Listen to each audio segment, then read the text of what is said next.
Hello, hello, and welcome to this week's show. We have arrived to the last segment of our three-part series, and this one is titled Email Sequences That Nearly Everyone Either Gets Wrong or Doesn't Do. And so we're going to talk about the 4 additional email sequences to create in your business to, one, make your life a lot simpler. Once you get them created, they're one and done. And then it also offers a top-notch experience to people that purchase from you, want to do business with you, or are already in the process of doing business with you. So without further ado, let's dive into this week's episode. Hey there, I'm Elisa Connor, ex-corporate marketer turned entrepreneur. And along the way, I made all the mistakes just so you don't have to.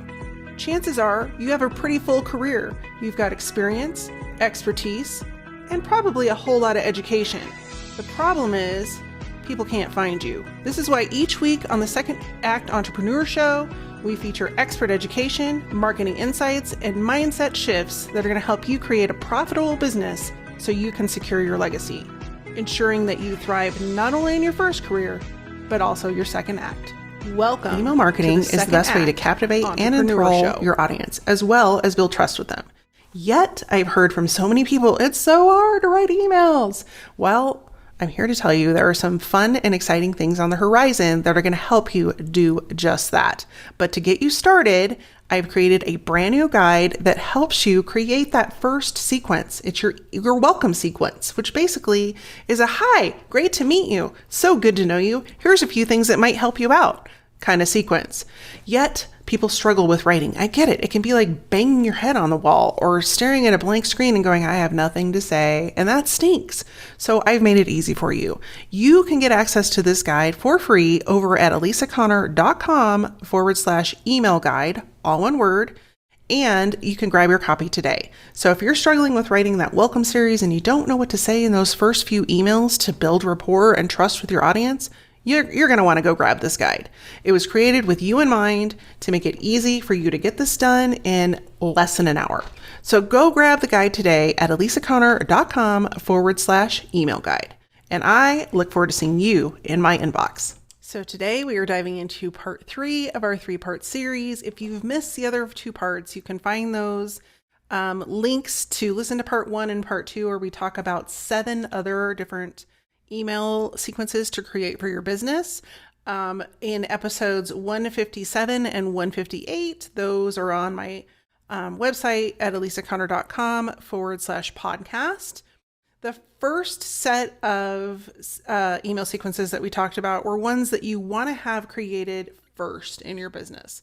These are the ones that are going to help you build rapport, build connection, create conversation. And so those are handled in episode number 157. And then last week's episode, we talked about 4 different email sequences that people usually don't think to create. And these are ones that will help things run more smoothly, keep your email list fresh, and also make sure that the people that you're emailing regularly are interested in hearing from you and have the potential to move forward. So you may be wondering, what are we talking about this week? Well, we're talking about all of the other sequences that you create that generate sales. And these are probably the ones that everybody wants to start with.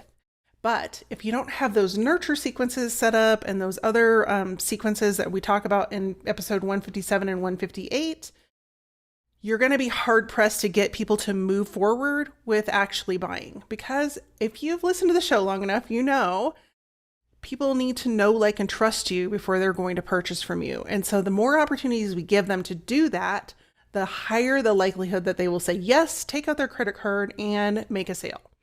So let's dive into the 4 remaining sequences for business owners, coaches, consultants, and online course creators. So the big one. You do a lot of email sequences and marketing activity to get people to purchase. But what people do not do is actually welcome their new subscribers and make the buying experience something that's worthwhile. And so your purchase sequence is something that automatically goes out to buyers, and it includes some really pertinent information. Now, typically, we will have on our checkout page or our sales page or even a thank you page after they purchase a bunch of information.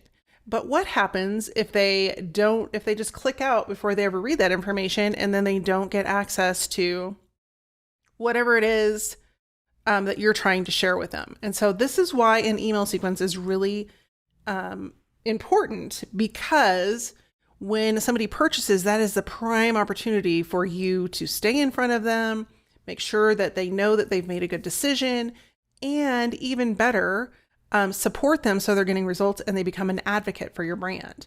Because what's better than someone else telling somebody who might become a customer how great you are? Not much. And that's free marketing and advertising. So we definitely want that to happen. So in your purchase sequence, you want to include some things like a welcome video, a welcome intro, however you want to welcome them to your community, your brand, your business, and let them know they've made a really good decision. Which leads us to key point number 2.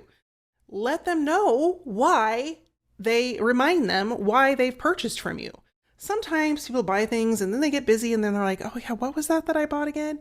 Well, unfortunately, when that happens, if we don't remind them and really dig into the problem that they're having and how we are going to help them solve it, that can lead to horrible things, in my opinion, like refunds and people that don't have good experiences and they don't leave very good reviews.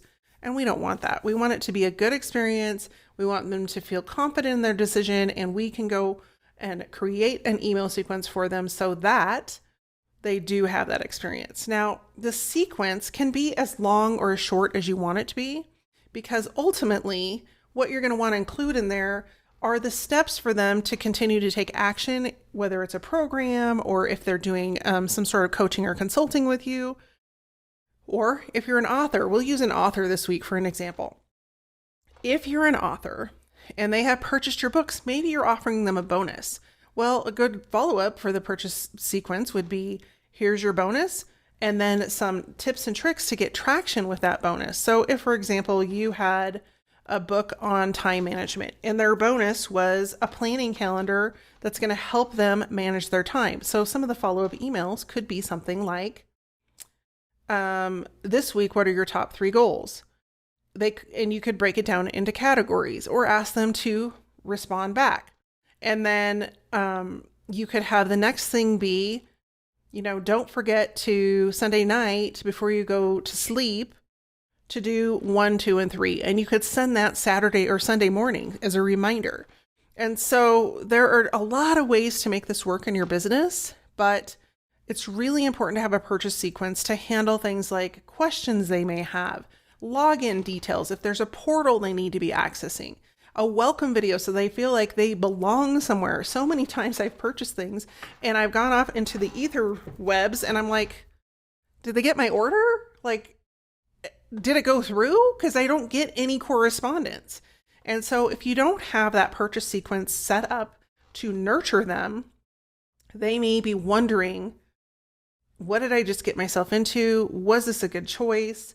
Or did it even go through? And that's not the kind of experience we want to give our customers. So creating that purchase sequence is really helpful for your business and important to your customers, especially as you start to build that relationship. Now, one thing I want to mention here that a lot of people don't think about when they're creating sequences is that depending on where they've come into your funnel, this could be a low priced offer. You have the potential to move them into a higher priced offer if they have a good experience with you. If they don't, you may be struggling, and that could really be detrimental to them moving forward and becoming a lifetime customer or increasing the percentage of money that they invest with you. So number 1 is to create a purchase sequence. So number 2 is an event sequence. Now you would use an event sequence for either a live training you're giving, a webinar you might be having, an evergreen webinar, or even an in-person event. And this sequence is basically assurance that you reminded your sign-up attendees to show up. Because we all know, like, how many reminders do you get and then you're still like, oh yeah, I totally forgot. You will not have a good attendance rate for any event if you aren't reminding people multiple times of when the event is, how they participate, for example, a Zoom link, and what's in it for them. Because if you don't have those reminders, one, they're going to wonder, same thing as we just talked about. Did I get signed up for the event? Is there something to go with this? Is there a Zoom link? And the harder they have to look for the details and the information, the greater percentage that they won't attend. And so when we can be almost annoyingly momish with our email series, the opportunity that they will show up increases substantially.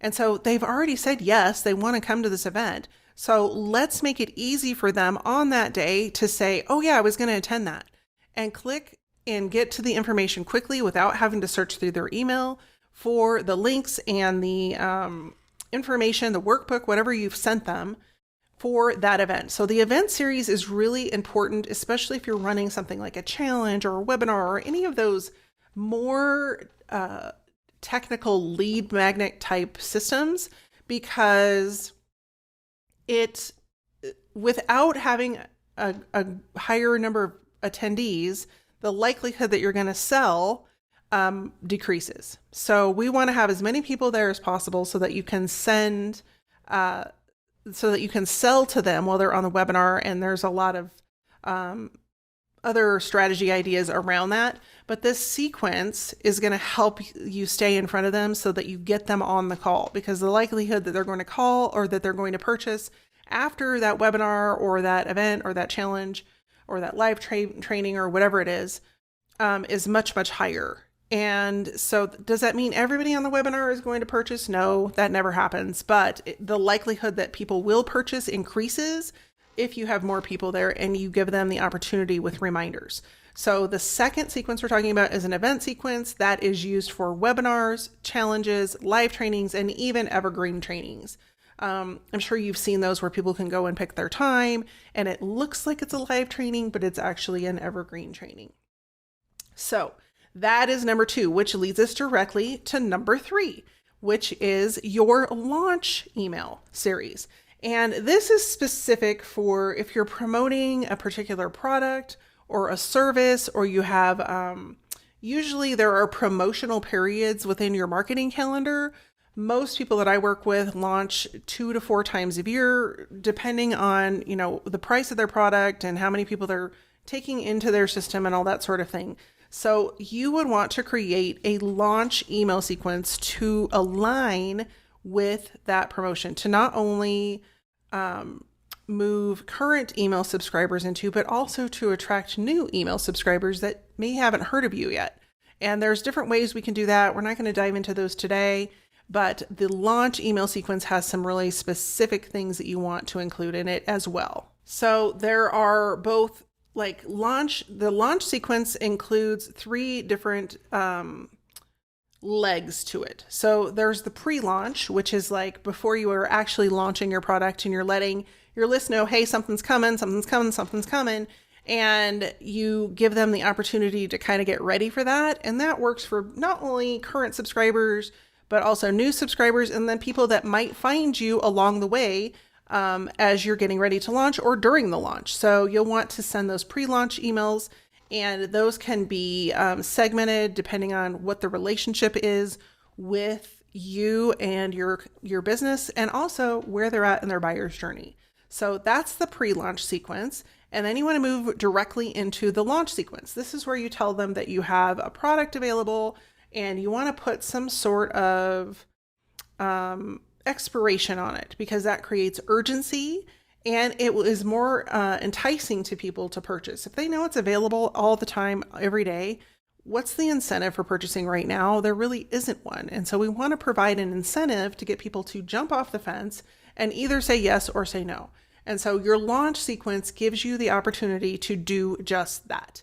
You are reminding them that this is open, that is a limited time. You can dive into the specifics of what they're going to get in the course. You can dive into case studies from people that have had successes. You can dive into what it looks like to be part of the community, anything that would be enticing and get people excited about being a part of this new product or service launch. And so that is your during launch series. And then you also have the opportunity to do a post-launch series. Now, the post-launch series, you may be thinking, but it's after the launch. It's over. You just told us to give them a drop dead date so that they'll make a decision. Yes, but this is also an opportunity for you to let them know that the doors are closed, and give them information about people that did decide to join. Thank them for being part of your launch, and just let them know that if they change their mind, that whenever you're going to relaunch the program. So let's say you're going to launch it at the end of October. You may say, doors are closed now, but if you missed the launch and you didn't get into the program this time, or there was some, maybe the financial reason was you couldn't do it right now because it's October and it's almost Christmas, don't worry.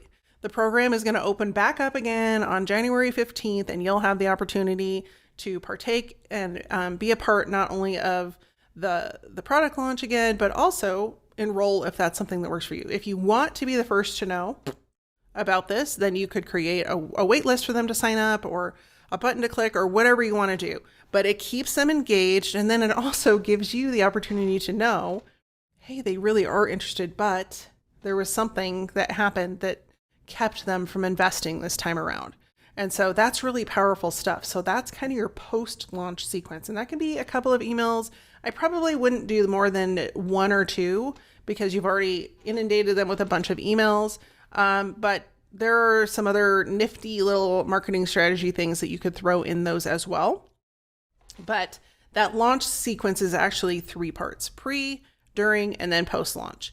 And then the last piece of the launch, and this kind of coincides with the launch piece, is your sales sequence. And so this is the one and only time that you really want to start selling your product. And a lot of times these can be added into your launch sequence. So you're talking about the product coming up, all of that sort of stuff, but it can also commingle with a sales sequence. So for example, if you're not doing a launch and you just want to get people enrolled in your coaching program, for example, and you have 10 slots available, you may just do a sales sequence. So that doesn't mean you dive in and say, bye, here's all the 9,000 things in there.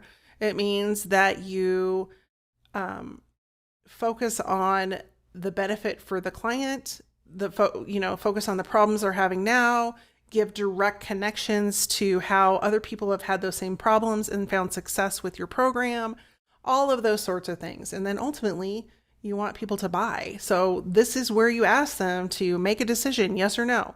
And if they say no, don't take it personally. Like I remember when I was creating different courses and products and different things, and people would say no, and I get so upset because they unsubscribed or they just, didn't respond or whatever it was, until somebody gave me really sound advice, which was, it's only no for now. And so even if they unsubscribe, that doesn't mean it's no forever. They may come across you again and be like, oh, that just wasn't the time for me. But now I'm really, intrigued by what they're doing and what they're selling. And so now I do want to know. I do want to know what they have to offer. And I do have an opportunity to actually move forward and work with them. So those are the last 4 sequences to create in your business. So just as a refresher, the first one was the purchasing sequence for people that have actually purchased from you. The second is an event sequence, and that would apply to things like challenges and launches and webinars and evergreen webinars. And then that's followed up by either a sales sequence or a launch sequence. And like if you're doing an evergreen webinar, you would move straight into a sales sequence. You wouldn't go into a launch sequence because you're not launching anything. So that's the differentiation between those different sequences. If you need help with any of these sequences or mapping out a strategy, that's what I do for people every single day. And I am happy to work with you. And I'm happy to answer questions. The best way to get started is to go to my website and sign up for a free 30-minute call just to see if we're a match for each other. And even better, just to see if you can get a second set of eyes on what you're already doing. So if you're interested in that, just head on over to elisaconnor.com and click the schedule now button and grab yourself a 30-minute call.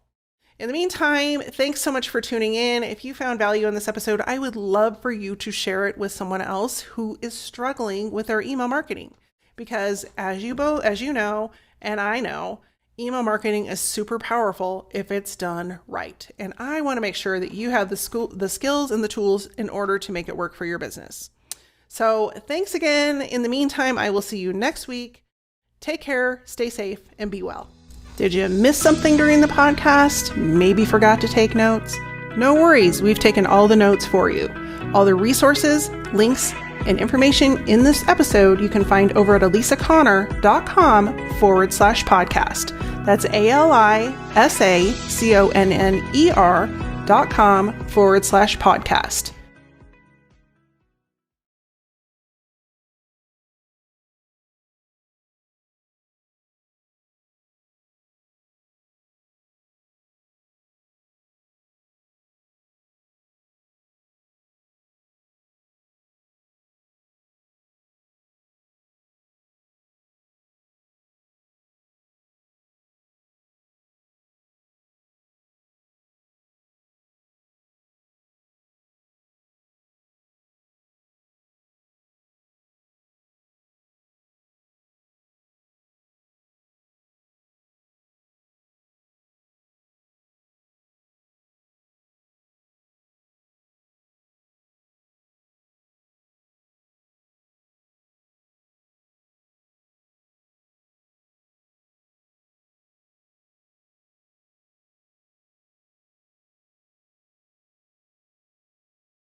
In the meantime, be well, take care, and stay safe.